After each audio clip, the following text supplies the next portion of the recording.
कटा तो वोट भी तो कट गया। नहीं, वोट कटा है, लेकिन इतना ज्यादा समर्थन है बीजेपी के पक्ष में मथुरा बहुल इलाकों में। आप कलकत्ता से जैसे ही बैरकपुर, जो अर्जुन सिंह वाला इलाका है, उससे आप आगे कल्याणी, बोनगांव से लेके कृष्णा नगर तक जाएं, जो मुर्शिदाबाद का बॉर्डर है, पूरा का पूरा बांग्लादेश का बॉर्डर मथुरा बेल्ट है। और वहां 100 में 90 मथुरा बीजेपी के साथ है। 5-7 का वोट कट भी गया, विक्ट्री मार्जिन कम होगी, सेंटीमेंट जबरदस्त है। तो अब मैं ये कह रही हूँ अजीत जी, ये 9 सीटें जो अभी इस फिगर में 2021 इलेक्शन का दिखा रहा है, ये बढ़ के कितना जा सकता है? नहीं, देखिए, लड़ाई ऐसी ही रहेगी, 50-50 ही लड़ाई रहेगी, बराबर की ही लड़ाई है। पिछली बार भी मथुरा, पिछली बार भी मथुरा समर्थन ही मिला था भारतीय जनता पार्टी को, जो इतनी सीटें आई। देखिए, 18, हम लोग 18 सीटों की बात करें, उसमें 9 तो नदिया में ही मिली हुई है, बाकी तो जगह तो कम ही सीटें मिली हुई है ना। तो 77% हिंदू है, कोई कंसोलिडेशन नहीं होगा। देखिए, अभी हम लोग जैसे कल बात कर रहे थे, हम लोग बागदा सीट की बात कर रहे थे, मान लीजिए कि नेता तो वहां मथुरा का बीजेपी, ममता बनर्जी ने भी खड़ा किया ना, ममता बाला ठाकुर को उन्होंने भी आगे किया, शांतनु ठाकुर को बीजेपी ने आगे किया। तो अब शांतनु ठाकुर की पत्नी चुनाव लड़ रही है उस बागदा सीट पर, और ममता बाला ठाकुर की बेटी चुनाव लड़ रही है, मधुपर्णा ठाकुर। तो ऐसी सीटें हैं जहां दोनों तरफ से मथुरा कैंडिडेट ही हैं, और वहां जो जितना वोट है, एक मुश्त अगर मुसलमान का वोट जाता है ममता बनर्जी के साथ, और बाकी कैंडिडेट अपने कास्ट के नाम पर कुछ वोट ले आता है, तो वो उनको उसको बैलेंस करता है। तो लड़ाई तो इतनी ही है, 9-8 की ही है। हो सकता है कि 9 का बढ़ के 10 हो जाए, उसका 8 का बढ़ के 7 हो जाए, इसी तरह की लड़ाई है। कोई ऐसा नहीं कि एकदम से चेंज हो जाएगा और सभी 17 सीटें भारतीय जनता पार्टी जीतनी जा रही है। बराबर की लड़ाई ही है नदिया में, अभी तक हमको यही लग रहा है।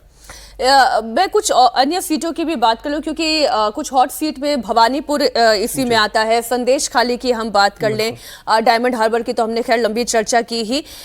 इन सीटों में मैं भवानीपुर की ही बात करूं, ये मुकाबला कितना दिलचस्प होने जा रहा है?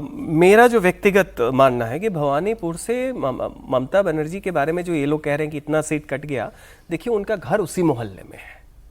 उन्होंने युवा कांग्रेस से जो अपनी राजनीति की, और जायंट किलर 1984 में सोमनाथ चटर्जी को हराया।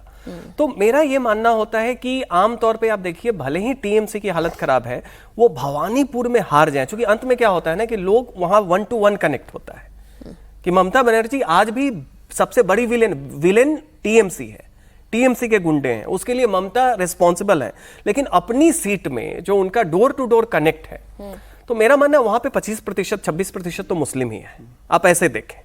अब ये मानना कि बाकी जो 75% हिंदू हैं, लेकिन गैर बंगाली हिंदू भी तो हैं, 34%। नहीं, बिल्कुल है। मेरा वो मानना है कि देखिए, एक बड़ा नेता अपने विधानसभा में हार जाए, अगर ममता बनर्जी भवानीपुर हार रही है, मतलब टीएमसी हार रही है। ये एक थर्मोमीटर है। अगर मुझे लगता है कि थोड़ा सा अंत में क्या होता है ना कि व्यक्तिगत तौर पे जो उनका एक टच होता है बड़े नेता का, ये जैसे हमें आश्चर्य हुआ था कि 2013 में जब आम आदमी पार्टी दिल्ली में आई, तो भले ही कांग्रेस हार गई, शीला दीक्षित हार गई। भाई, एज अ विधायक उनकी क्या गलती थी? काफी काम किया था। तो वो मोमेंट आते हैं, लेकिन कोलकाता में मुझे लगता है भवानी अभी वो मोमेंट ममता बनर्जी के लिए नहीं आने जा रहा है। मुझे लगता है मार्जिन कम होगा, सब कुछ होगा, लेकिन वो हार जाए, उनका हारने, अगर ममता बनर्जी हार रही है, मतलब टीएमसी बुरी तरीके से हार रही है। इस कारण से बीजेपी भी जब अपना विक्ट्री मार्जिन दे रही है, तो वो 148 से बढ़ा के 60, 65, 70, मतलब 15-20 सीट ही दे रही है। इसका मतलब है कि वो मोमेंट नहीं है कि ममता बनर्जी भवानीपुर हार रही है, बट निश्चित तौर पे एक चुनौती है।